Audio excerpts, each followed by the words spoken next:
नमस्कार प्यारे मित्रों, कैसे हो आप। आशा करता हूँ आप लोग अच्छे होंगे। ईश्वर की कृपा आप लोगों पर बनी रहे। और देखो, अब मैं इस वीडियो के बारे में आपको पहले एक्सप्लेन कर दूँ कि क्या करने जा रहे हैं अपन इसमें। देखो, आपका क्लास 10th का एक पेपर है स्टैंडर्ड लेवल का, जो 2024 को 11 मार्च को आया। और इसके अपन ने ऑलरेडी जो है section A, section B, section C और सेक्शन डी, ये अपन ने ऑलरेडी इसको डिस्कस कर लिया है।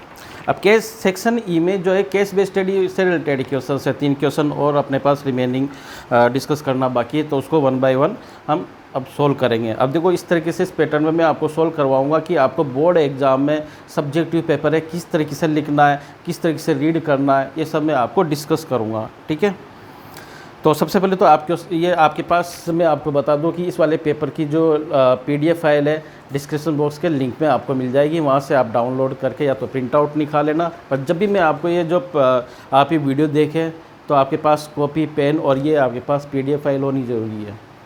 ठीक है, तो देखिए अब क्वेश्चन नंबर 36, क्योंकि क्वेश्चन नंबर 35 तक तो हम क्या इससे पहले वाले जो 4 लेक्चर में ऑलरेडी हम डिस्कस कर चुके हैं, वो आपको इस चैनल की प्लेलिस्ट में ईजिली मिल जाएगा। ठीक है, अब देखो क्वेश्चन नंबर 36 रीड कीजिए।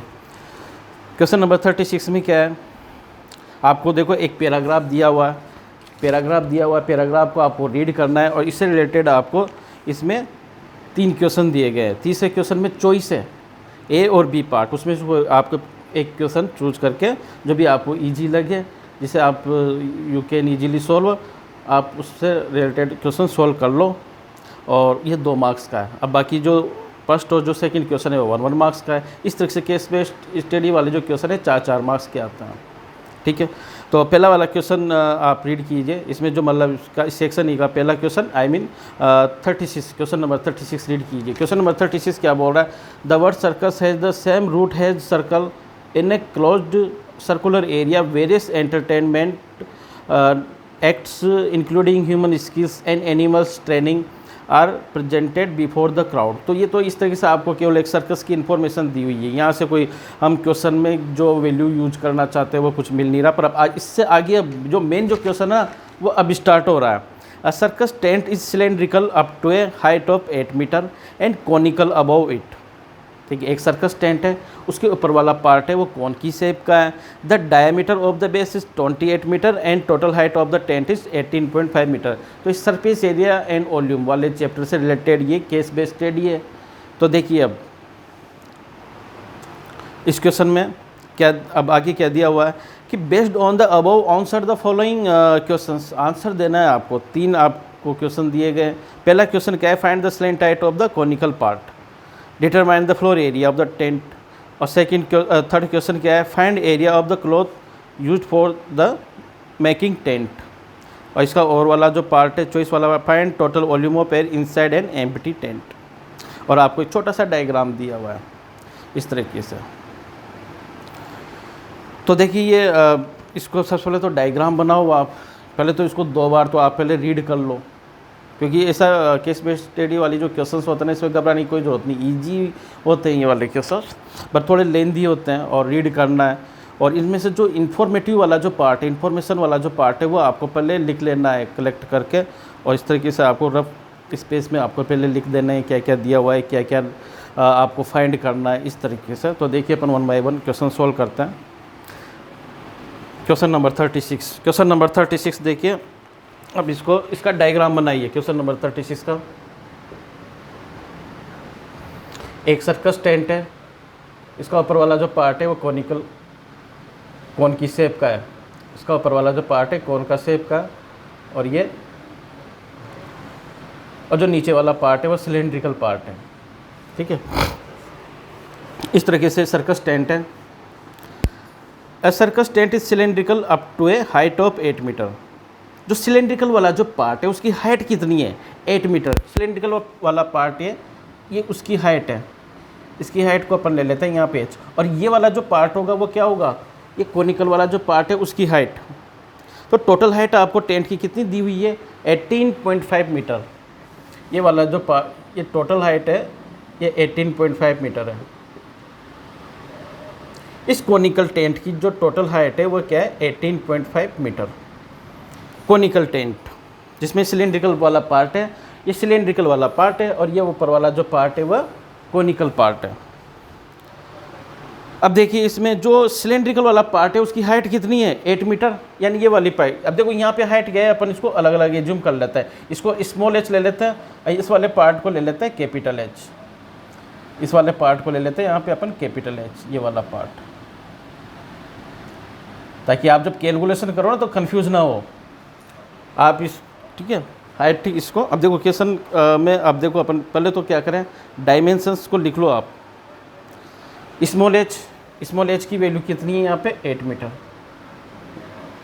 देखो क्वेश्चन में दिया हुआ ना, cylindrical up to a height of 8 metre, जो सिलेंड्रिकल पार्ट है उसकी हाइट कितनी है 8 metre.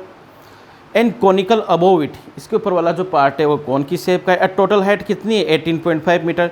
Diameter of the base is 28 metre, base का जो डायामीटर है वो 28 मीटर है। तो इसका मतलब रेडियस कितनी है, ये वाली जो रेडियस है, ये वाला जो पार्ट है, ये जो रेडियस है, ये वाली जो रेडियस है, बेस रेडियस कितनी हो जाएगी, डायमीटर का हाफ कर लो, आर की वैल्यू कितनी हो जाएगी 14 मीटर।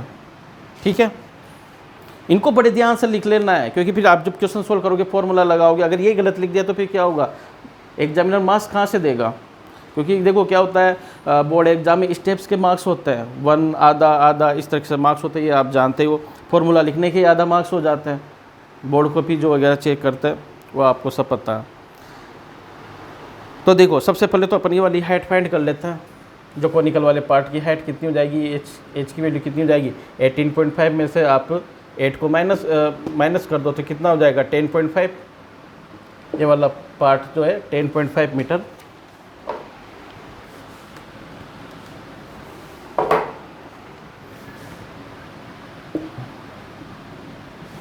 जो कोनिकल वाला पार्ट है उसकी हाइट कितनी है, जो उसको कैपिटल एच से डिनोट कर दिया गया है। ये कैपिटल एच वाला जो पार्ट है, जो कोन वाला जो पार्ट है ना उसकी हाइट है, और जो ये सिलेंड्रिकल वाला पार्ट है उसको स्मॉल एच से डिनोट कर दिया गया, ये 8 है। अब देखो यहाँ पे क्या दिया हुआ है, इसके अंदर total height of the tent की टोटल हाइट दी हुई है 18.5 मीटर। 18.5 ये क्या है, जो पूरा जो टेंट है उसकी हाइट दी हुई है 18.5 मीटर, और ये दिया हुआ ये आपको पहले फाइंड कर लेना है, क्योंकि इसका यूज होगा। इसको अपन ने कैपिटल एच से डिनोट कर दिया ताकि कैलकुलेशन पर्पज से आप इसमें डिफरेंस क्रिएट कर सकते। देखो इसको एच ले लो, इसको आप एच डैश भी ले सकते हो, कुछ भी ले सकते हो, है ना। अब हम क्या करेंगे, 1 बाय 1 क्वेश्चन सोल्व करेंगे। अब क्या बोला है आगे, based on the above answer the following questions. पहला क्वेश्चन क्या है, find the slant height of the conical part. ये कोनिकल पार्ट की स्लेंट हाइट फाइंड करनी है। स्लेंट हाइट कौन सी होगी, ये वाली पार्ट, ये वाली जो हाइट होती है ये क्या होती है, स्लेंट हाइट होती है, ये वाली, ये स्लेंट हाइट होती है। इसका फॉर्मूला क्या होगा, इसका फॉर्मूला होता है ना, स्लेंट हाइट का जो फॉर्मूला होता है, हमको क्या फाइंड करना है, स्लेंट हाइट फाइंड करनी है। तो स्लेंट हाइट का फॉर्मूला होगा L square equal to R square plus H square. गलती से आप स्मॉल एच मत लिख देना, क्योंकि अपन यहाँ पे अभी क्या है कैपिटल एच ले रहे हैं। आप यहाँ पे भूल से क्या अगर आप करते हैं बच्चे, यहाँ पे स्मॉल एच लिख लेते हैं और जल्दीबाजी में 8 का होल स्क्वायर कर देते हैं, आंसर नहीं आता। सबसे पहले तो गड़बड़ी यही हो जाती है। हाँ, तो ध्यान से देखना है। ये कैसे आया आपको पता है, ये तो पाइथागोरस थ्योरम से आया। ये एच है, ये वाला पार्ट आर है, ये वाला पार्ट भी तो क्या होगा, ये भी तो एल ही है। ये मैंने इधर लिख दिया, यहाँ पे एल लिख दिया। तो L square equal to Pythagoras theorem से क्या हो जाएगा, ये हाइपोटेन्यूज का whole square equal to remaining 2 sides का होल स्क्वायर का सम। ठीक है, अब देखो वैल्यूज पता है, स्मॉल आर की वैल्यू आपको पता है, कैपिटल एच की वैल्यू पता है। तो सबसे पहले देखो इस वाली केस स्टडी में क्या करना है, तसल्ली से बहुत आराम से पहले ना एक बार तो बिल्कुल ठंडे दिमाग से एक क्वेश्चन पढ़ लो। वहाँ हड़बड़ाहट होती है और इस तरीके से गलत सलत करके आ जाओगे, कुछ नहीं होता। आपकी इंटेलिजेंस ही मायने रखती है, पेशेंस भी रखना चाहिए, है ना। तो क्या होगा, सबसे पहले तो इसको पढ़िए, डायग्राम बनाइए। ठीक है, बन जाता है डायग्राम, और जो आपने पढ़ा है ना NCERT में वही आता है, कोई आउट ऑफ सिलेबस नहीं आता 10th क्लास में। तो जो गलतियां होती हैं ना वो मैं आपको एक्सप्लेन कर रहा हूँ। क्या होता है, पहले तो ये एच और कैपिटल एच यही गड़बड़ हो जाती है जल्दीबाजी में। आप कभी यहाँ स्मॉल एच लिख लेते हो, कभी इसमें टोटल 18.5 का होल स्क्वायर कर देते हो, ऐसा नहीं होगा। ठीक है, तो स्लेंट हाइट का अपन यहाँ पे वैल्यूज़ निकाल रहे, तो आर की वैल्यू यहाँ पे 14 का होल स्क्वायर कितना हो जाएगा 196, और एच 10.5 का होल स्क्वायर,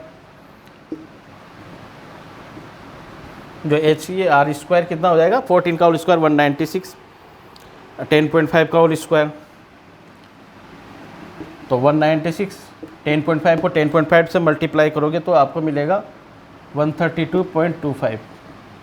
ऐड कर दो इसको, ऐड करते ही कितना हो जाएगा 0.25 और 6 से 7 8, 10 11 12, 328। ये हो जाएगा आपके पास ये कितना होगा 6 7 8 और से 10 11 12, 306।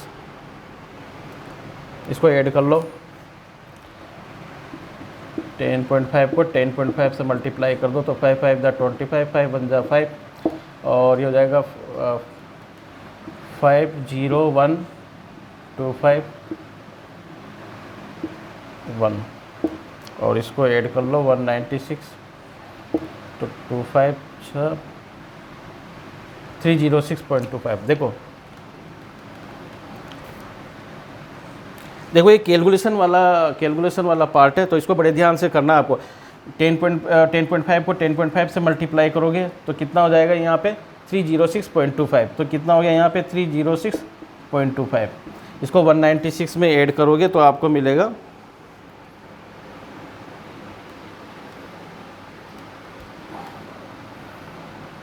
सॉरी ये गलती होगी यहाँ पे, इसको देख लो, ये हो जाएगा 110.25 और ये 306.25। ठीक है, इस तरह से कैलकुलेशन करनी है आपको। देखो मैं कैलकुलेशन करके बता रहा हूँ यहाँ पे, इस तरह से कैलकुलेशन करनी है। अब एल स्क्वायर की वैल्यू कितनी होगी 306.25। एल की वैल्यू निकालनी है तो इसका स्क्वायर रूट ले लो, 306.25 इसका स्क्वायर रूट, इसकी वैल्यू हो जाएगी 17.5 मीटर। ठीक है, 17.5 मीटर। तो इसका जो फर्स्ट पार्ट है उसका आंसर कितना हो गया 17.5 मीटर। ये 1 मार्क्स का क्वेश्चन है। ठीक है, तो देखो आपको मैं फिर वापस से एक्सप्लेन कर दूं। आपको बोर्ड एग्जाम में डायग्राम बनाना है, इस तरह से फर्स्ट पार्ट लिखना है, कैलकुलेशन रफ स्पेस में आपको फिर बाद में इसको काट भी देना है। ये रफ स्पेस है, रफ स्पेस में आपको इस तरह से कैलकुलेशन करनी है। देखो क्या होगा इसमें, आर स्क्वायर निकालना है तो 14 का होल स्क्वायर 196। कैलकुलेशन वाला पार्ट समझो। यहाँ पे एच, कैपिटल एच की वैल्यू कितनी है 10.5। 10.5 को 10.5 से मल्टीप्लाई किया तो कितना हो गया 110.25। 110.25 को 196 में ऐड किया तो 306.25। एल स्क्वायर की वैल्यू ये है तो एल की वैल्यू क्या हो जाएगा, इसका स्क्वायर रूट निकाल लो। इसका स्क्वायर रूट निकाल लो तो कितना हो गया 17.5 मीटर हो गया। स्क्वायर रूट निकालना आना चाहिए आपको। देखो मैं आपको यहाँ पे निकालना बताता हूँ। 306.25 का स्क्वायर रूट कैसे निकालते हैं, 8th क्लास में। 8th क्लास में ये आपने सीखा हुआ है। ठीक है, कैसे निकालते हैं, ये डेसिमल है तो इसके सबसे पहले तो पेयर बनाते हैं। ये 3 यहाँ पे देखो एक अकेला है तो इसको 06 लिख दो, पेयर बनाओ, इसका स्क्वायर रूट निकालो।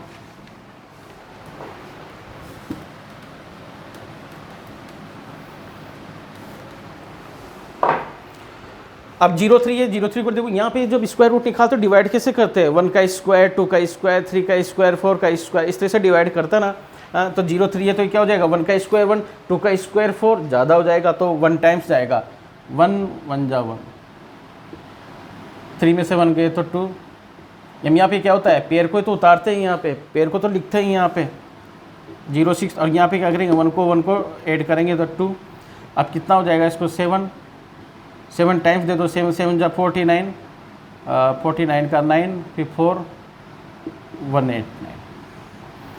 ठीक है, इसको माइनस करो तो कितना हो जाएगा, इसको सब्ट्रैक्ट करो 7 8। ठीक है, अब यहाँ पे ये वाला पार्ट लिख लो, 7 को यहाँ पे ऐड करो। अब क्या होगा, देखो अब यहाँ पे ट्रिक का इस्तेमाल कर लो। यहाँ लास्ट में 5 आ रहा है तो 5 5 जा 25, 5 से देख लो आप, डेसिमल तो आएगा ही सही है, इस वाले डेसिमल को यहाँ लिखना है तो 5 5 जा 25, 25 का 5 2 तो 2। ठीक है, तो 0। इस तरह से स्क्वायर रूट निकाल लो। स्क्वायर रूट अगर निकालना नहीं आता हो तो मैं 8th क्लास में पढ़ाता हूँ स्क्वायर रूट, वहाँ से सीख लेना। जल्दी वो वाला वीडियो भी मैं अपलोड करूँगा। स्क्वायर रूट निकालने में 10th क्लास में भी प्रॉब्लम आती है, 10th क्लास के बहुत सारे स्टूडेंट्स को प्रॉब्लम आती है। ठीक है, तो पहला वाला पार्ट तो इस तरीके से आपको लिखना है। सेकंड वाला पार्ट देखिए, सेकंड वाला पार्ट में क्या है, determine the floor area of the tent. Tent का जो फ्लोर एरिया होगा, देखो टेंट का जो फ्लोर एरिया होगा वो क्या होगा, सर्कुलर वाला पार्ट होगा ना, और सर्कुलर वाला पार्ट का जो एरिया होगा वो क्या होगा, पाई आर स्क्वायर। ये फर्स्ट वाला पार्ट है।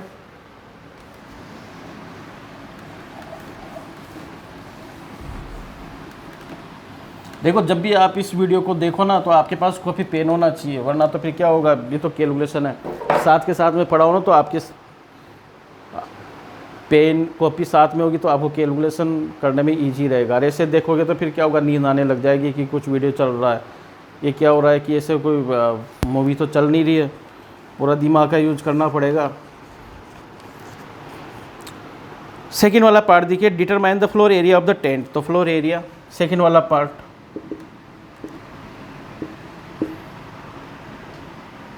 Floor area of the tent.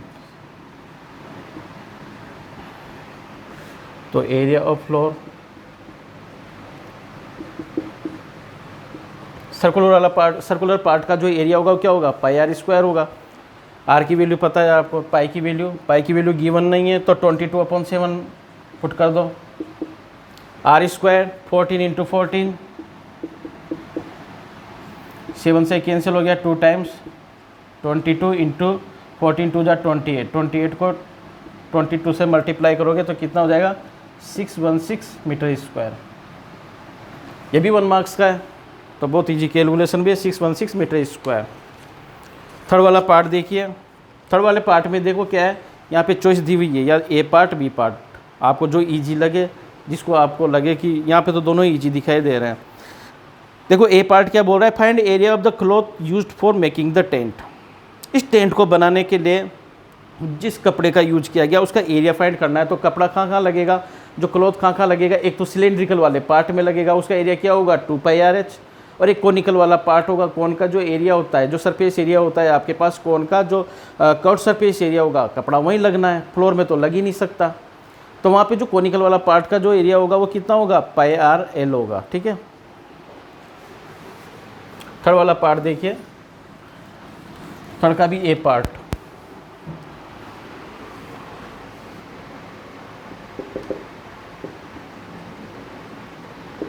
Area of the cloth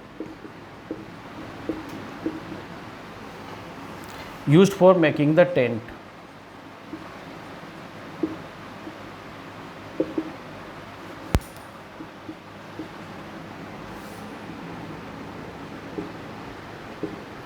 ठीक है, कपड़े का यूज किया जा रहा है, तो कपड़ा कहाँ लगा, देखो कपड़े का जब भी आपकी बात हो जाए ना तो यहाँ पे फ्लोर पे आपको कपड़ा नहीं बिछाना है, कपड़े का यूज क्या हुआ है, तो इसके चारों ओर लगाना है। ठीक है, चारों ओर लगाना है, तो इस आपके पास इसका कर्व सरफेस एरिया, जो सिलेंडर का कर्व सरफेस एरिया होगा वो क्या होगा, 2πRh ये होगा, प्लस ये वाला जो पार्ट होगा, जो कोन वाला जो पार्ट है, ऊपर वाला जो पार्ट है, उसका भी क्या लेंगे अपन, कर्व सरफेस एरिया लेंगे। तो कोन वाले पार्ट का कर्व सरफेस एरिया क्या होता है, πRl। तो πRl को ऐड कर दो। ठीक है, अब तो बस वैल्यूज आपको पता है, वैल्यूज पुट कर दो और आंसर निकाल लो। यहाँ से देखो क्या हो रहा है, 2πRh और πRl, तो πR को कॉमन ले लो, πR को कॉमन ले लो, अंदर क्या मिला यहाँ पे 2h + l। ठीक है, इस तरह से अब वैल्यूज पुट कर दो, पाई की वैल्यू 22/7, आर की वैल्यू यहाँ पे 14 × 2h, 2h कितना हो जाएगा, 2 × 8, h की वैल्यू कितनी है यहाँ पे 8 है ना, 2 × 8 कितना हो गया, 2 × 8 16, प्लस l की वैल्यू अपन निकाल चुके हैं, l की वैल्यू याद है निकाला था फर्स्ट वाले पार्ट में, कितना निकला था 17.5।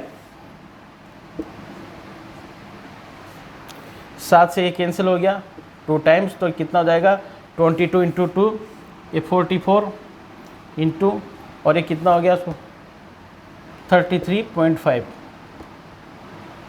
ठीक है, 44 × 33.5, इसको मल्टीप्लाई करोगे तो आपको मिल जाएगा 1474 मीटर स्क्वायर। मल्टीप्लाई तो अब आपको करना ही है, 1474 और वो आपको आता ही है मल्टीप्लाई करना, तो 1474 मीटर स्क्वायर ये आंसर हो जाएगा। ठीक है, ये पार्ट आपको समझ में आ गया। अब इसका देखो और वाला पार्ट है, इसका जो चॉइस वाला पार्ट है वो देखिए,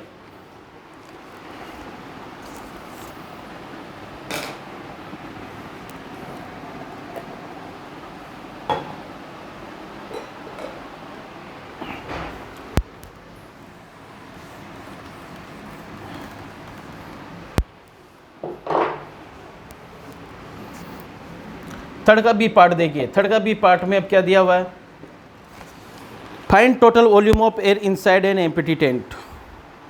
जो पूरा एम्प्टी टेंट है, सपोज करिए इसके अंदर कुछ भी नहीं है, एम्प्टी टेंट है, बिल्कुल खाली है, तो इसके अंदर एयर तो होगी ना, उसका वॉल्यूम फाइंड करना है।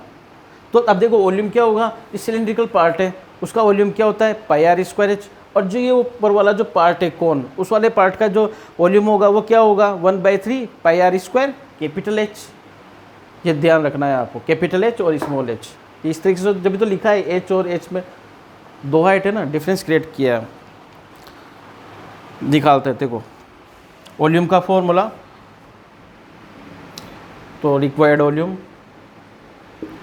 जो क्वेश्चन में पूछी गई है वो वॉल्यूम, रिक्वायर्ड वॉल्यूम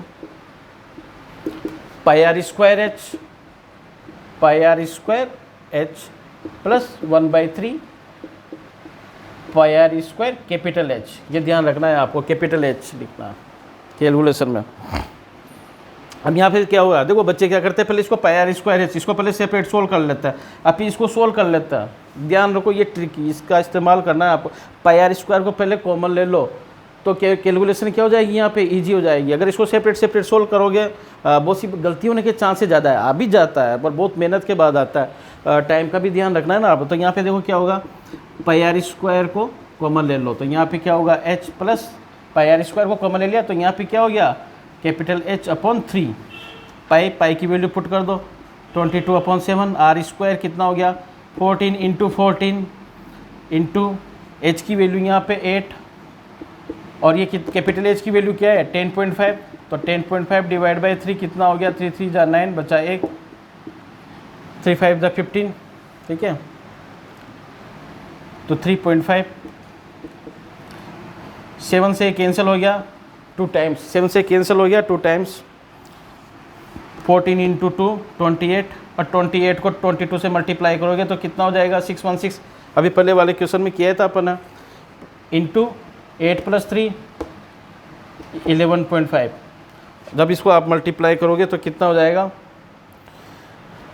ये आंसर हो जाएगा 7084 मीटर क्यूब। ये यूनिट का ध्यान रखना है आपको, इसका आधा मार्क्स कट जाता है। ये मीटर क्यूब लिखना है आपको, वॉल्यूम पूछा है ना कि एरिया, वॉल्यूम पूछा है ना तो क्या होगा यहाँ पे मीटर क्यूब।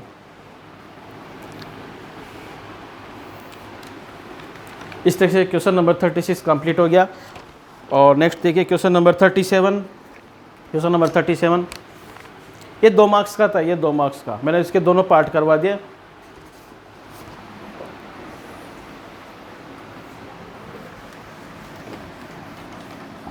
क्वेश्चन नंबर 37 को रीड कीजिए। ये प्रोबेबिलिटी से रिलेटेड क्वेश्चन है, ये प्रोबेबिलिटी से रिलेटेड क्वेश्चन है। पाई चार्ट दिया हुआ है इसके अंदर। In a survey on holidays 120 people were asked to state which type of transport they used on their last holidays. ऐसा इस तरह का क्वेश्चन है कि जैसे 120 लोगों पर सर्वे किया गया है कि वो जो ट्रांसपोर्ट का जो काम करते, मतलब ट्रांसपोर्ट जो यूज करते हैं, कोई कार से, कोई ट्रेन से, कोई शिप, कोई एरोप्लेन से। तो इस तरीके से पाई चार्ट दिया गया है। The following pie chart show the results of the survey. जब सर्वे किया गया तो इस तरीके से ऑब्जर्व किया गया तो इस तरह से पाई चार्ट बना दिया गया है।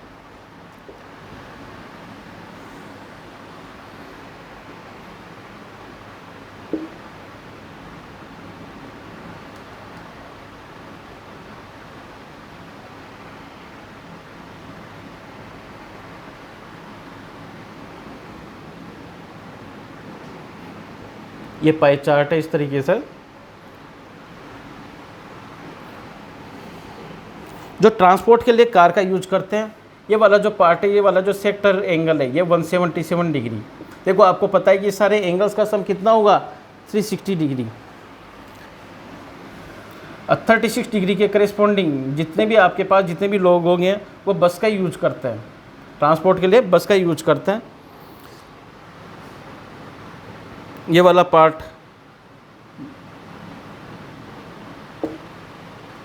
यहाँ पे देखो एंगल की वैल्यू दी हुई नहीं है, तो ये वाला जो पार्ट है ना, ये वाला पार्ट होगा वो जो लोग ट्रेन को यूज करते हैं, वो वाला पार्ट ये वाला जो पार्ट है वो एरोप्लेन वाला पार्ट है, ये वाला पार्ट है एरोप्लेन वाला पार्ट है। और ये वाला पार्ट कितना है, ये 33 डिग्री जो शिप का यूज करते हैं। अब क्वेश्चन दिया गया है, observe the pie chart and answer the following questions.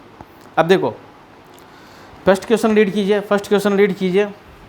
If one person is selected at random, find the probability that he she travelled by bus या शिप। अगर देखो क्या होगा, ये जो टोटल होगा ना वो कितना होगा 360 डिग्री। ये 360 डिग्री किसको रिप्रेजेंट कर रहा है, 120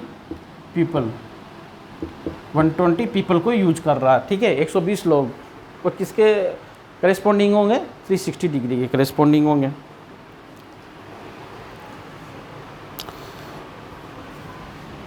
If one person is selected at random, find the probability that he she traveled by bus या ship।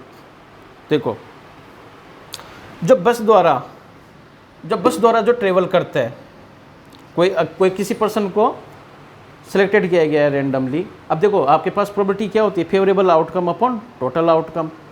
तो यहाँ पे देखो अगर कोई पर्सन अगर बस को यूज करता है तो उसके करेस्पॉन्डिंग जो आपके पास यहाँ पे जो सेक्टर एंगल है वो कितना है, 36 डिग्री। तो इसकी प्रोबेबिलिटी क्या हो जाएगी, इसकी प्रोबेबिलिटी हो जाएगी 36। पहले आपको रफ कैलकुलेशन करनी है, 36 अपॉन 360। तो ये कितना हो जाएगा आपके, देखो इसका 1/10, ठीक है। अगर कोई पर्सन बस का यूज करता है तो उसकी प्रोबेबिलिटी कितनी हो जाएगी, 1/10। और कोई पर्सन आपके अगर शिप का यूज करता है तो शिप के करेस्पॉन्डिंग सेक्टर एंगल देखो कितना है यहाँ पे 30 डिग्री। तो 33 अपॉन, देखो ये एंगल यहाँ से लेकर यहाँ तक कितना है 33, और टोटल एंगल कितना है 360 डिग्री। टोटल एंगल 360 डिग्री होता है। तो अगर कोई पर्सन अगर शिप का यूज करता है तो शिप के करेस्पॉन्डिंग फेवरेबल आउटकम कितना है, यहाँ पे फेवरेबल आउटकम की वैल्यू कितनी है 33 डिग्री, और टोटल आउटकम कितना है यहाँ पे 360 डिग्री। तो देखो इसको आप कैलकुलेट कर लो, ये हो जाएगा टोटल आपके पास हो जाएगा 3 से कैंसिल हो जाएगा, 3 1 3 2 120 इस तरीके से। अब देखो क्वेश्चन में क्या पूछा गया, या तो वो बस का यूज करें या फिर शिप का यूज करें। तो इन दोनों प्रोबेबिलिटी को क्या करेंगे अपन ऐड करेंगे। तो फर्स्ट वाला जो पार्ट है इस इवेंट की जो प्रोबेबिलिटी हो जाएगी फेवरेबल 1/10 प्लस 11 अपॉन 120। तो कितना हो गया इसका 120 डिवाइड बाई 10, ये हो गया 12 प्लस 11,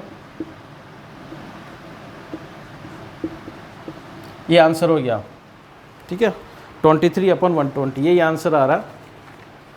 समझ में आ गया ना। देखो क्या होता है कि कोई पर्सन को रेंडमली सिलेक्टेड किया गया है तो वो या तो बस का यूज करे या फिर शिप का यूज करे। तो उसके करेस्पॉन्डिंग प्रोबेबिलिटी क्या होगी, प्रोबेबिलिटी क्या करेंगे कि सेपरेट प्रोबेबिलिटी निकाल लो आप। सेपरेट प्रोबेबिलिटी इसकी तो वैल्यू हो गई 1/10 और इसकी प्रोबेबिलिटी कितनी हो गई 11 अपॉन 120, दोनों को ऐड किया तो कितना हो गया 23 अपॉन 120। बहुत सिंपल। देखो प्रोबेबिलिटी में एक ही तो फॉर्मूला काम में आता है, favourable outcome upon total outcome, ठीक है। तो ये फर्स्ट वाले पार्ट का आंसर कितना हो गया 23 अपॉन 120। सेकंड क्वेश्चन रीड कीजिए। सेकंड क्वेश्चन,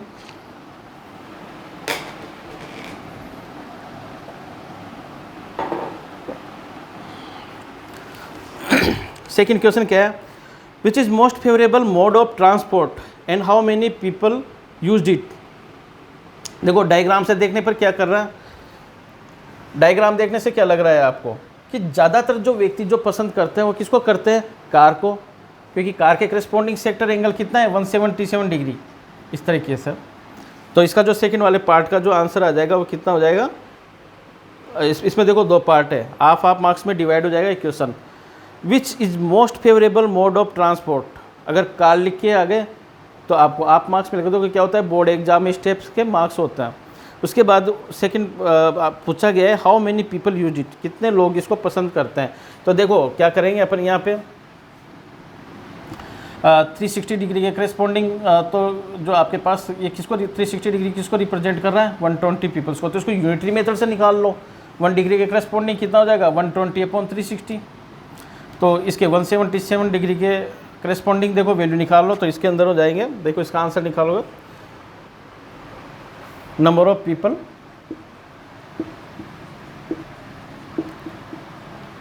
पीपल,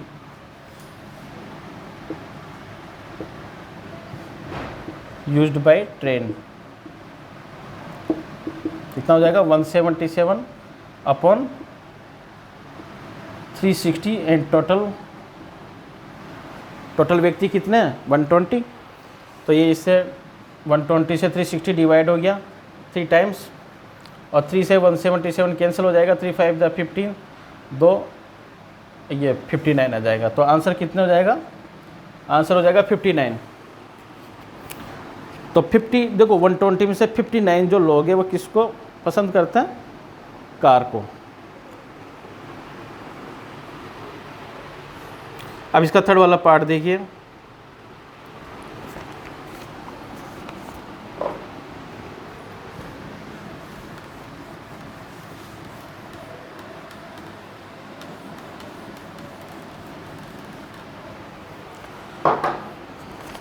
थर्ड वाले पार्ट में देखिए कि a person is selected at random if the probability that he did not use train is 4/5, find the number of people who use train. ठीक है, if the probability that he did not use train, देखो एक person को randomly selected किया गया है, अगर वो ट्रेन को यूज नहीं करता है तो उसकी प्रोबेबिलिटी कितनी है, 4/5। अगर यूज करता है तो क्या कर, अगर वो यूज करता है तो उसकी प्रोबेबिलिटी कितनी हो जाएगी, 1 में से माइनस कर दो। ठीक है, किसी भी इवेंट की होने की प्रोबेबिलिटी और नहीं होने की प्रोबेबिलिटी का सम कितना होता है, 1 होता है। आपको पता नहीं वाला फॉर्मूला होता है PE + PE बार इक्वल टू कितना होता है, 1 होता है। अब आपको जैसे ट्रेन को यूज नहीं करता उसकी प्रोबेबिलिटी कितनी दी हुई है, 4/5। यूज नहीं करता है 4/5, तो आपको यूज करने की अगर यूज करता है उसको अगर इवेंट E मान ले तो उसकी प्रोबेबिलिटी कितनी हो जाएगी, उसकी प्रोबेबिलिटी कितनी हो जाएगी, 1 - 4/5 कितना हो गया, 5 - 4 1/5। ठीक है, तो find the number of people who use train, जो ट्रेन का यूज करते हैं। इसका थर्ड का ए पार्ट है ना, अगर वो तो आपको ये निकालना है find the number of people who use train. तो ट्रेन के करेस्पॉन्डिंग सेक्टर एंगल कितना है, ट्रेन के करेस्पॉन्डिंग सेक्टर एंगल अपन को पता ही नहीं है अभी, तो पहले तो निकाल लो।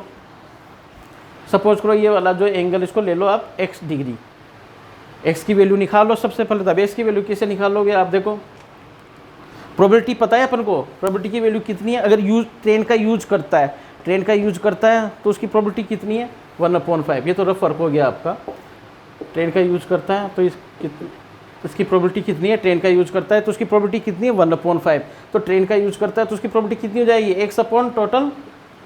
टोटल एंगल कितना है यहाँ पे अपना 360 डिग्री। पहले तो x की वैल्यू निकाल लो, 360/5, तो 5 × 7 = 35। तो x की वैल्यू कितनी आ गई यहाँ पे, 72 डिग्री। ठीक है, तो नंबर ऑफ पीपल भी निकाल लो आप, नंबर ऑफ पीपल जो कि ट्रेन को यूज करता है, नंबर ऑफ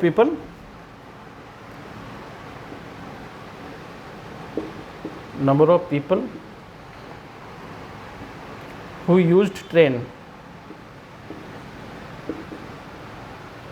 कैसे निकालेंगे, ट्रेन के करेस्पॉन्डिंग सेक्टर एंगल कितना है, 72 upon total angle into total लोग कितने हैं अपने पास, नंबर ऑफ कैंडिडेट जिन पे सर्वे किया गया 120। तो ये देखो 120 से 363 और 3 से ये कैंसिल हो गया, 3 2 = 6 बचा 1, तो ये 3 4 जा, तो नंबर ऑफ पीपल जो ट्रेन का यूज करते हैं वो कितना हो गया, 24। तो इसका 24 आंसर आ जाएगा।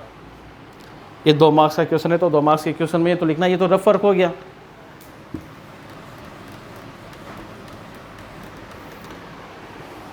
देखो इस क्वेश्चन को समझ लो, क्योंकि ज़्यादातर बच्चों की मिस्टेक्स हुई है, बोर्ड की जो कॉपियाँ वगैरह जो चेक करते हैं वहाँ पे ये इस तरीके से सर्वे किया गया। मैंने भी सर्वे किया है, क्योंकि मैं भी बोर्ड की कॉपियाँ कभी कभार तो चेक कर ही लेता हूँ।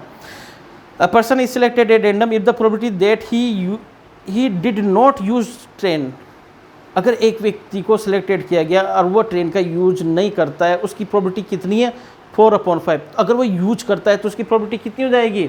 1/5। 1 में से 1 माइनस 4/5 अभी बताया था मैंने आपको, कितना हो जाएगा? 1/5। तो उसके करेस्पॉन्डिंग प्रोबेबिलिटी कितनी हो जाएगी? 1/5। पर अपन के पास क्या है, यहाँ पे ट्रेन के करेस्पॉन्डिंग जो सेक्टर है ना, उसकी वैल्यू पता नहीं है। उसकी वैल्यू अपन ने मान ली x डिग्री, उस एंगल की वैल्यू क्या मान लिया अपन ने? यहाँ पे x एज्यूम कर लिया।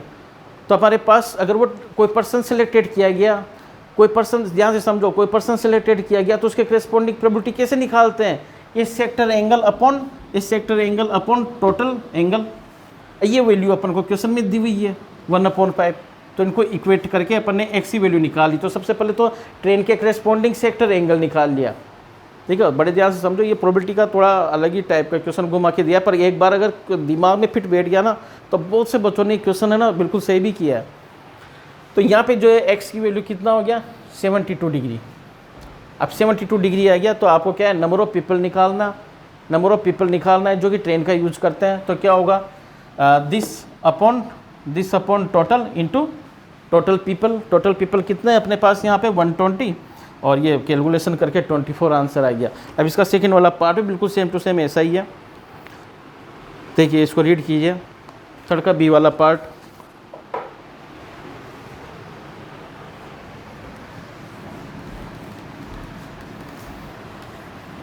बहुत अच्छा क्वेश्चन है ये। अब देखो, स्टैंडर्ड लेवल में मेरे को ये थोड़ा क्वेश्चन थोड़ा ढंग का दिखाई दिया, हालांकि इसमें भी कुछ ऐसा था नहीं, बहुत से बच्चों ने सही किया इसको। देखो क्वेश्चन नंबर 3 का बी पार्ट देखिए। The probability that randomly selected person used aeroplane is 7/60।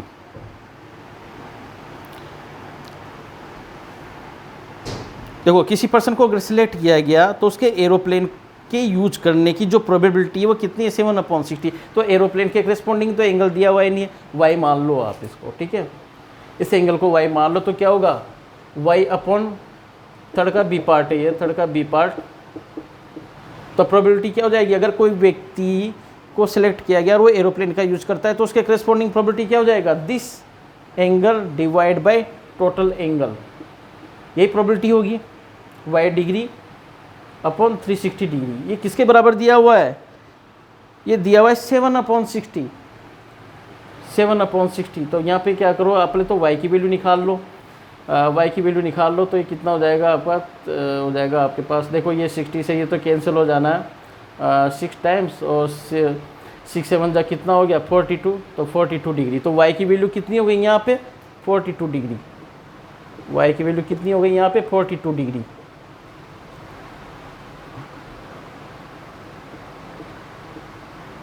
ठीक है, y की वैल्यू 42 डिग्री। देखो क्वेश्चन में स्टार्टिंग में आपको क्या दिया हुआ था?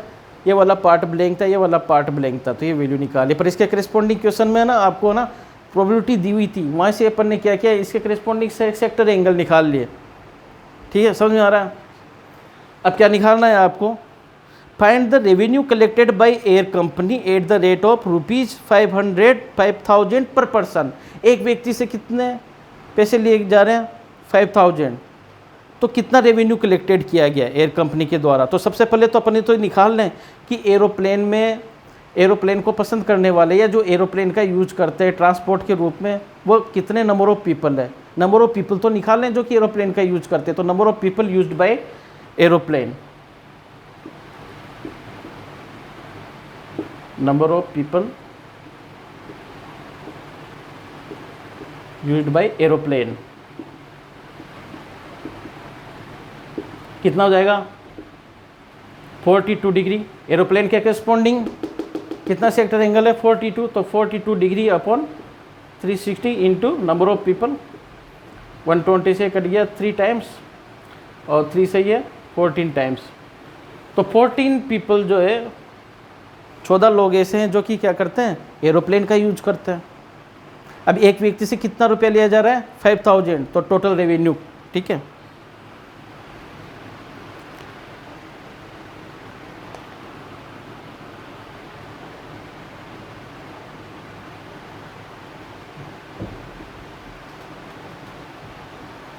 total revenue collected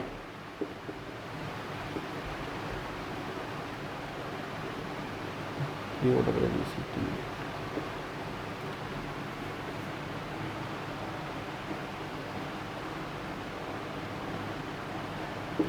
total revenue collected by company, air company, कितना हो जाएगा 14। एक व्यक्ति से कितना रुपये लिया जा रहा है 5,000 रुपीज। देखो इस तरीके से लिखना पड़ता है जब बोर्ड एग्जाम में मार्क्स मिलते हैं, आधा मार्क्स इसका, आधा मार्क्स इसका, आधा एक करके, फिर दो, जैसे ऐसे होता है, जैसे आधा एक और एक, अभी ये आधा इस तरीके से जो फिर आप डायग्राम भी बनाते हो तो कितना हो गया टोटल 2 मार्क्स। स्टेप्स के मार्क्स होते हैं, तो कितना हो गया यहाँ पे 70,000 रुपीज़। अगर आप केवल 70,000 भी लिख के आ जाओगे ना, और किसी का दिमाग फिर गया तो वो क्या है कि 1/4 या 1 हाफ मार्क्स भी कैंसिल हो जाता है। तो ये रुपीज़ इस तरीके से ये यूनिट का भी यूज करना चाहिए। बहुत बारीकी से कॉपी चेक होती है, 4 जने मिलकर कॉपी चेक करते हैं बोर्ड एग्जाम में।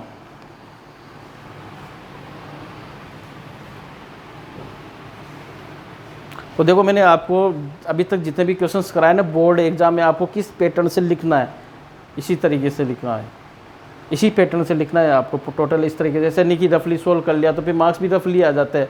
बच्चे बोल के आते हैं कि 4 मार्क्स का सोल्व करके आओ, मिलते हैं उसको कितने हैं 1.5 मार्क्स। अभी उस तरीके से फिर आपको फिर प्रॉब्लम आ जाती है। तो इस तरीके से ये क्वेश्चन नंबर 37 भी कंप्लीट हो गया। क्वेश्चन नंबर 38 रीड कीजिए। क्वेश्चन नंबर जो 38 है वो क्वाड्रेटिक पोलिनोमियल से रिलेटेड चैप्टर से है। क्वेश्चन नंबर 38,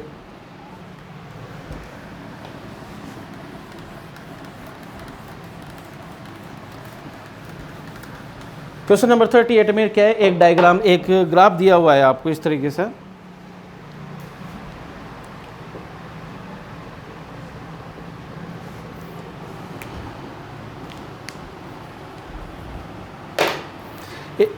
देखो ग्राफ में क्या दिया हुआ है, a ball is drawn in the air, एक बॉल को इस तरीके से एयर में उछला गया है और पैराबोला की शेप में क्या है वो उस तरीके से वो पाथ जो उसका होता है वो ट्रेवल कर रही है पैराबोला की शेप में।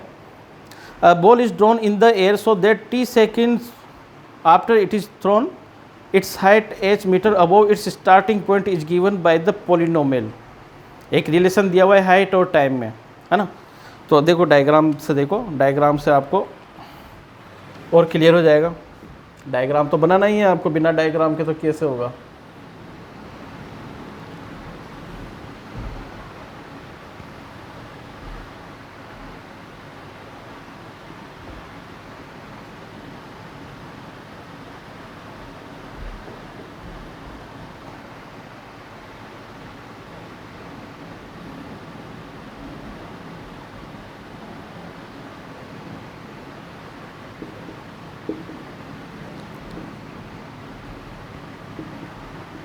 ठीक है, डायग्राम अपन ने ड्रॉ कर लिया। इस तरीके से डायग्राम दिया हुआ है। तो देखो हवा में एक बॉल को ऐसे उछाला जाता है तो उसका जो पाथ बनेगा ना वो इस टाइप का बनेगा, इस टाइप से। देखो ये जो एक्स एक्सिस है, जो हॉरिजॉन्टल एक्सिस है, वहाँ पे अपन ने क्या है, किसकी वैल्यू को लिया है, टाइम की वैल्यू को लिया गया है। और उसके करेस्पॉन्डिंग जो हाइट की जो वैल्यू होगी, ठीक है, करेस्पॉन्डिंग जो हाइट की वैल्यू होगी वो क्या है, अपन ने वाई एक्सिस में डिनोट किया है। ठीक है, हाइट की वैल्यू जो हमारे पास होगी वो वाई एक्सिस में रिप्रेजेंट, वाई एक्सिस उसको रिप्रेजेंट कर रही है। अब देखो यहाँ पे क्या होगा, जिससे उसने मैक्सिमम हाइट यहाँ तक पहुँची बॉल, उसके बाद क्या है हाइट वापस से डिक्रीज होती जा रही है। पहले तो ये मैक्सिमम हाइट तक बॉल को पहुँचने में कितना टाइम लगा यहाँ पे 5/2, तो 5/2 टाइम, ये जो टी है आपके पास सेकंड में दिया हुआ है, जो टाइम है वो क्या है इन सेकंड, टाइम जो है सेकंड में दिया हुआ है। Its height h metre above its starting point is given by the polynomial. तो एक रिलेशन दिया हुआ है h equal to 25t minus 5t², ये रिलेशन दिया हुआ है। ठीक है, टाइम और हाइट के बीच में रिलेशन दिया। जैसे टाइम की वैल्यू सपोज करो आपने यहाँ पे 0 आपने रिप्रेजेंट करी, तो h की वैल्यू भी क्या हो जाएगी 0। जैसे सबसे पहले स्टार्टिंग में जब उसने हाइट को मेंटेन ही नहीं किया तो t की वैल्यू जब 0 सेकेंड पे उसकी हाइट की वैल्यू क्या है 0, तो यहाँ पे क्या होगा, ये वाला कोऑर्डिनेट आएगा यहाँ पे, ये वाला पॉइंट होगा। उसके बाद जैसे उसको उछला गया तो मैक्सिमम जो हाइट होगी यहाँ पे आके मिलेगी आपको मैक्सिमम हाइट। तो 5/2 यानी कि 2.5 सेकंड पर उसको मैक्सिमम हाइट मिल रही है, बॉल को मैक्सिमम हाइट मिल रही है। उसके बाद वापस से यहाँ पे क्या हो गया, यहाँ पे हाइट की वैल्यू 0 हो गई। t=5 सेकंड में उसकी वैल्यू 0 हो गई। तो देखो आप अब यहाँ पे अपन कॉन्सेप्ट की बात करते हैं, यहाँ पे कॉन्सेप्ट की बात करेंगे तो देखो आपको मैंने जब क्वाड्रेटिक पोलिनोमियल वाला जो चैप्टर पढ़ाया था, क्वाड्रेटिक पोलिनोमियल, जो क्वाड्रेटिक जो पोलिनोमियल होता है ax² bx + c, general form होती है। जब आप इसको ग्राफ की फॉर्म में इसको ड्रॉ करते हो तो कैसा ग्राफ मिलता है, पैराबोला मिलता है आपको। उसकी जो शेप मिलती है वो क्या मिलती है, पैराबोलिक शेप मिलती है। तो ये पैराबोलिक शेप ही तो यहाँ पे, इसके मैक्सिमम जीरोज कितने होंगे, मैक्सिमम जीरोज होते हैं आपके पास 2 जीरोज होते हैं। जीरोज कैसे फाइंड करते हैं, ये एक्सेसिस को जिन जिन पॉइंट्स पे काटते हैं वही तो जीरोज होंगे। तो देखो यहाँ पे सबसे पहले तो जीरो, यहाँ पे जीरो ओरिजिन के जो कोऑर्डिनेट होंगे वो क्या होंगे 0 0।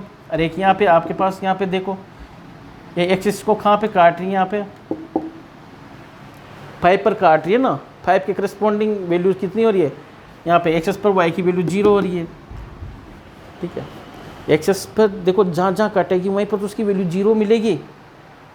Zeros of the polynomial, polynomial के जीरोज क्या होते हैं, मतलब आपको क्या, आप देखो फर्स्ट क्वेश्चन में रीड कीजिए क्या है, right zeros of the given polynomial.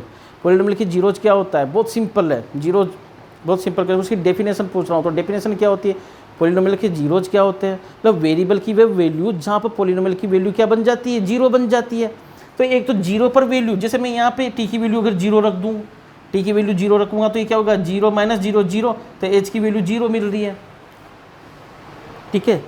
तो एक तो 0 मेरे को क्या मिल गया यहाँ पे 0, एक दूसरा यहाँ पे मिल रहा है 5 पर, ये 5 भी क्या होगा 0, क्योंकि मैं अगर यहाँ पे 5 पुट कर देता हूँ, 5 पुट कर देता हूँ तो कितना हो जाएगा 125, 5 का होल स्क्वायर 25, तो 25 - 5। तो आपको देखो फर्स्ट वाला पार्ट क्या है, यहाँ पे right zeros of the given polynomial. तो जो फर्स्ट वाला पार्ट है उसको तो आप बाय ऑब्जर्वेशन ग्राफ को देखो और आंसर निकालो। एक तो क्या है आपके पास ये वाला वैल्यू, एक ये वाला वैल्यू, ये वाली वैल्यू कितनी है 0, ये वाली वैल्यू कितनी है 0। तो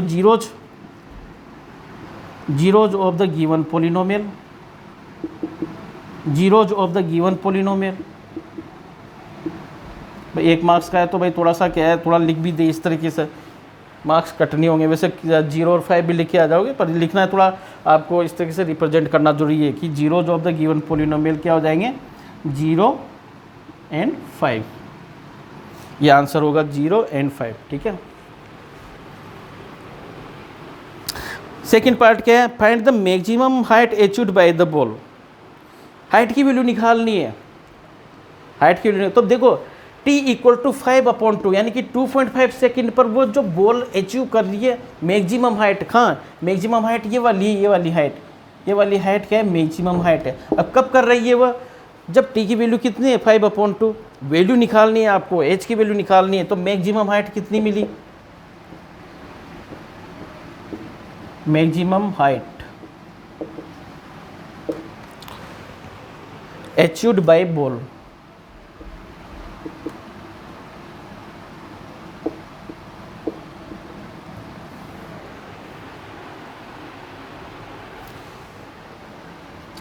हाइट की वैल्यू निकालनी है, maximum height achieved by ball. तो क्या करें, सिंपली इस वाले रिलेशन में जो रिलेशन गिवन है इसमें t की वैल्यू 5/2 पुट कर दो। तो यहाँ पे 5/2 कितना हो जाएगा, यहाँ पे 25 वैल्यू पुट करनी है। 5/2 का होल स्क्वायर कितना हो जाएगा 25 डायरेक्ट लिख देता हूँ मैं यहाँ पे 25 2 का होल स्क्वायर 4। सोल्व कर लो इसको, 25 × 5 कितना होगा 125 को बाहर ले लो, 125 को बाहर ले लो। तो ब्रैकेट के अंदर क्या मिलेगा 1/2 - 1/4, इट मीन्स कितना हो जाएगा 1/4। 1/2 में से 1/4 गया तो क्या मिलेगा 1/4। तो 4 से इसको डिवाइड कर दो तो कितना हो गया 1 तो 4, कितना आंसर आ जाएगा 31.25 मीटर।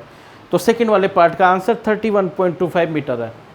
अब थर्ड वाला पार्ट देखिए, बहुत देखो बहुत सिंपल क्वेश्चन है, केस बेस्ड स्टडी, बहुत अच्छा, बहुत इंटरेस्टिंग क्वेश्चन है। बाई ऑब्जर्वेशन करके आंसर निकालना है यहाँ पे तो फर्स्ट वाले पार्ट में, और सेकंड वाले पार्ट में जो है मैक्सिमम हाइट निकालनी है। तो दिखाई दे रहा है ना आपको मैक्सिमम हाइट, तो ये उसके करेस्पॉन्डिंग टी की वैल्यू यहाँ पुट कर दो, मैक्सिमम हाइट निकल जाएगी। थर्ड वाला पार्ट में वही चॉइस दी हुई है, ए और बी पार्ट दोनों बिल्कुल सेम टू सेम है।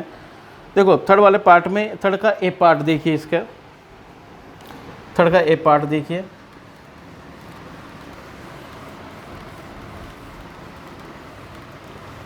थर्ड का ए पार्ट देखिए, आफ्टर थ्रोइंग अपवर्ड, जैसे उसको फेंका ऊपर की ओर तो क्या हुआ, how much time did the ball take to reach the height of 30 metre, तो उसको 30 मीटर की हाइट तक पहुंचने में कितना समय लगेगा, ये पूछा है, हाउ मच टाइम। तो क्या करोगे, हाइट की वैल्यू दी हुई है 30 मीटर, ठीक है।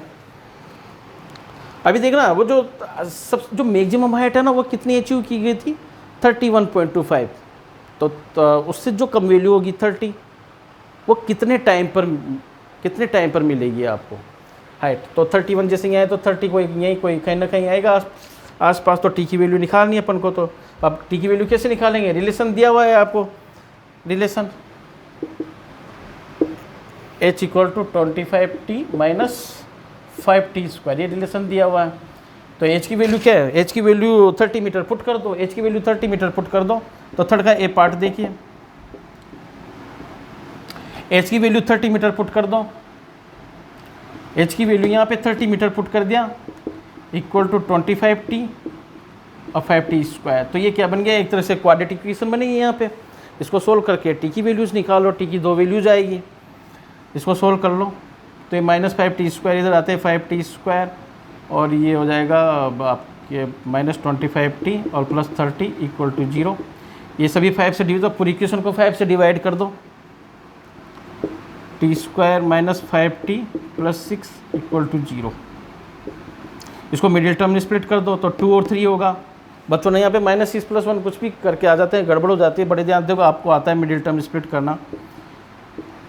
माइनस 2t माइनस ये हो जाएगा आपका 3t, मल्टीप्लाई करोगे तो क्या हो जाएगा 60²।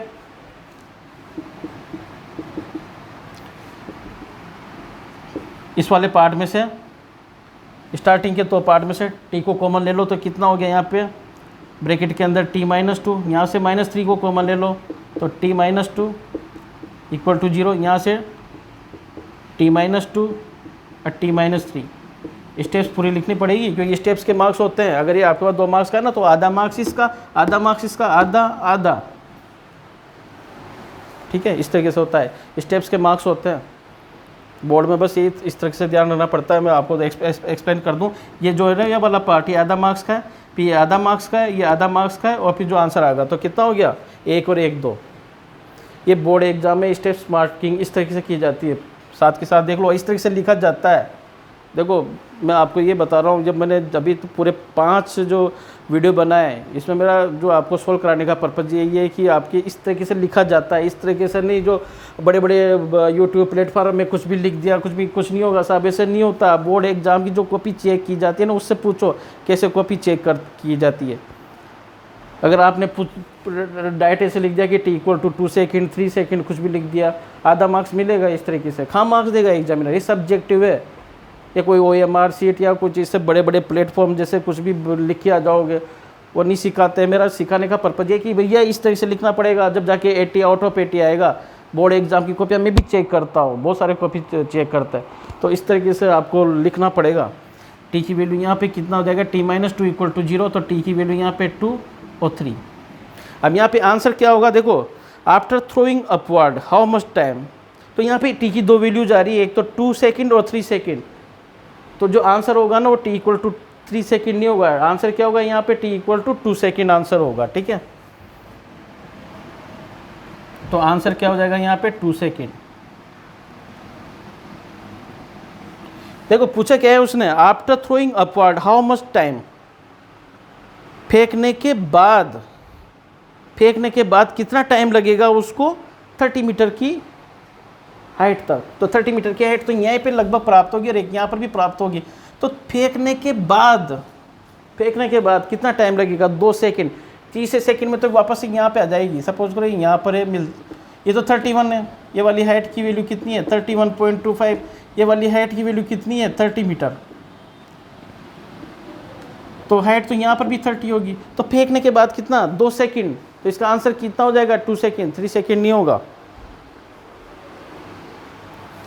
जो बताया गया ना आपको अदर प्लेटफॉर्म पे 2 सेकंड 3 सेकंड कुछ भी लिख दिया और वो लाइव सेशन में कुछ भी जल्दीबाजी में कुछ भी करा दिया, ये इस तरीके से डिटेल सॉल्यूशन है। बीटेक या जो IITian होता है ना, वो कुछ भी बस आपको आंसर बता रहे हैं, वो उस तरीके से नहीं लिख के आना है। जो मैंने आपको पूरे 5 वीडियोज़ में जिस तरीके से पढ़ाया ना, उसी तरीके से सॉल्यूशन लिखे, और मैं गारंटेड करता हूँ 80 आउट ऑफ 80। बोर्ड एग्जाम की कॉपियाँ मैं भी चेक करता हूँ, 80 आउट ऑफ 80 बोसों क्या है। पर जब दुख होता है कि वो जैसे T = कुछ भी लिख के आ जाते हैं, कुछ भी आधा अधूरा नॉलेज है पर लिखने का तरीका ही याद नहीं है, किस तरीके से बोर्ड एग्जाम में कॉपीज में लिखा जाता है ये पता नहीं है, कुछ भी पढ़ाया जा रहा है कैसे भी पढ़ाया जा रहा है। तो इस तरीके से देखो, मैं आपको ये पूरे जो 5 वीडियोज़ हैं उनको बड़े ध्यान से देखिए। जो 9th क्लास पास करके जो 10th में जाएंगे ना, उनको सीखने को मिलेगा। इस तरीके से लिखना है, जब आपको 80 में से 80 मिलेंगे, जब आप कुछ सो जाओगे तब आपको अंदर से कॉन्फिडेंस आएगा। अब देखो नेक्स्ट वाला पार्ट देखिए, नेक्स्ट वाले पार्ट में क्या बोल रहा है, find the 2 different values of T. अब टी की 2 डिफरेंट वैल्यूज पूछ रहा है। When the height of the ball was 20 metre, जब आपके पास बॉल की जो हाइट होगी 20 मीटर, जैसे ये क्या है यहाँ पे 31, तो 20 मीटर यहीं कोई लगभग कहीं यहीं पर ही होगा, तो एक तो 20 मीटर यहाँ मिलेगा, 20 मीटर ये वाला पार्ट मिलेगा। तो टी की 2 डिफरेंट वैल्यूज मिलेगी यहाँ पे। Find the 2 different values of T, तो यहाँ पे भी क्वाड्रेटिक इक्वेशन को सोल्व करना है। हाउ टू सोल्व, देखिए अब यहाँ पे बी वाला पार्ट,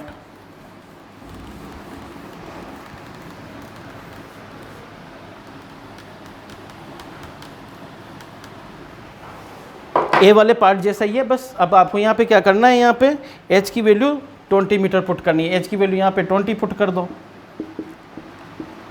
25t माइनस 5t², तो इसको सोल्व करो तो 5t² ये हो जाएगा -25t और +20 = 0।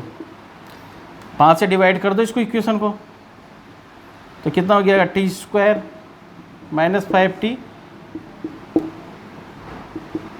ठीक है। अब क्या हो जाएगा मिडिल टर्म, -5t को क्या लिखेंगे -4t और -t, क्योंकि दोनों का -4t और -t का मल्टीप्लाई क्या हो जाएगा प्लस का 4, t² -4t -t +4, तो यहाँ पे क्या होगा t को कॉमन ले लो, t -4 -1 को कॉमन ले लो तो t -4 ये आता ही है आपको, t -1 t -4। अब या तो ये वाला पार्ट 0 या तो ये वाला पार्ट 0, तो t की वैल्यू 1 और 4, ठीक है। तो आंसर क्या हो जाएगा यहाँ पे 1 सेकेंड और 4 सेकेंड, 1 सेकेंड या